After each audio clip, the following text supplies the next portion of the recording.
I wish someone had told me these things before I went to Peru so that it would have saved me a significant amount of money and stress. Well, after spending 9 days in Peru, here are the 4 lessons I learned. So watch this video so that you can skip those mistakes and enjoy your trip. First up, if you look like a tourist, you're a target for special pricing. Most of the tourist spots, taxis, street vendors, and even some tour desks, if they clock that you're not a local, suddenly your price will double or triple. My first 30 minutes in Peru, as I got off at the airport, I agreed to a 60 soles ride to my hostel, and as we pulled up, the taxi driver suddenly claims that it's 300 soles and not 60, which was absolute nonsense. But that being my first encounter with a local in that country, I was a bit scared, so I just thought it was better to pay and leave the scene rather than get into some sort of trouble. So I left. I tried disputing the charge on VentureX, hoping that they would understand it, but I think the company is used to getting such disputes and are well experienced in these cases. So the taxi company just showed some proof and charged it back on my card. So some ways to be safe with taxis in Peru is that first, almost all hostels and hotels will have their own taxi service or a shuttle service, which costs 60 soles, which is like the standard price from airport to the city. So it would be the best situation if you just avail those services and take the shuttle ride to your hotel or wherever you're staying. If you stay in an Airbnb which does not provide that service, I think Uber is the best option. After my first ride, I got so scarred traveling in a local taxi that I Ubered for the next 9 days, and Uber was super cheap all across, and they cannot really cheat you because you pay on the app, so that was pretty safe. And another thing to keep in mind is that if anyone's trying to rush you into something, either it's a payment or deciding whether to go on a tour or something, then that's your cue to slow down. The legit people won't mind waiting for a few minutes. Next is the intense altitude.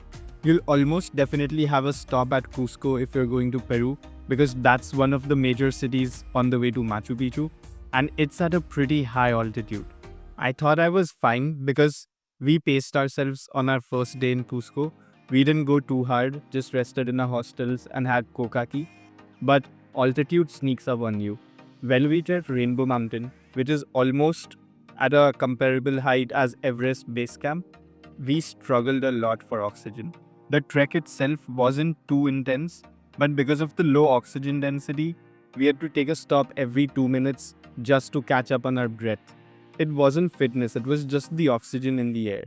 I met a guy who had been admitted in the hospital for altitude sickness because he didn't give himself enough time to acclimatize to that height.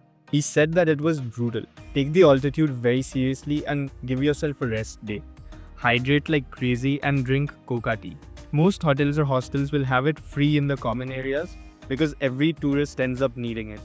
And third is cash.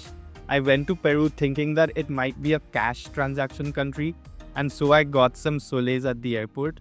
But it turns out that almost everyone in Peru accepts cards, even the markets in remote areas. If you've got a no foreign transaction fee card, then you're golden.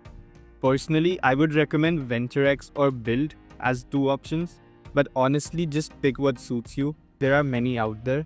I barely touched my cash the entire trip and had to find ways to spend it on the last day. And finally, the 4th one is booking Machu Picchu. If this is the reason that you're going to Peru, I would honestly say that don't book your flights first. In fact, book your Machu Picchu tickets first. Tickets are limited for crowd control, and even though I booked my tickets 2 months in advance, our preferred date got sold out even before our tour agency could grab it, and we got bumped to the next day. Luckily, that was our last day in Cusco and we got it. Otherwise, we wouldn't have been able to make it to Machu Picchu, and that would have thrown our entire trip away. I'll be doing a full video on exactly how to book it without losing your mind, so subscribe if you want that step by step. But the short version is that Machu Picchu comes before booking your flights, and I would recommend going through a reputed tour guide for the ticket. So between Machu Picchu altitude and a few scams, those were the biggest takeaways from my trip. If you're headed to Peru soon or just dreaming about it, check out this video where I talk about how much money I spent during my Peru trip, and I'll see you there.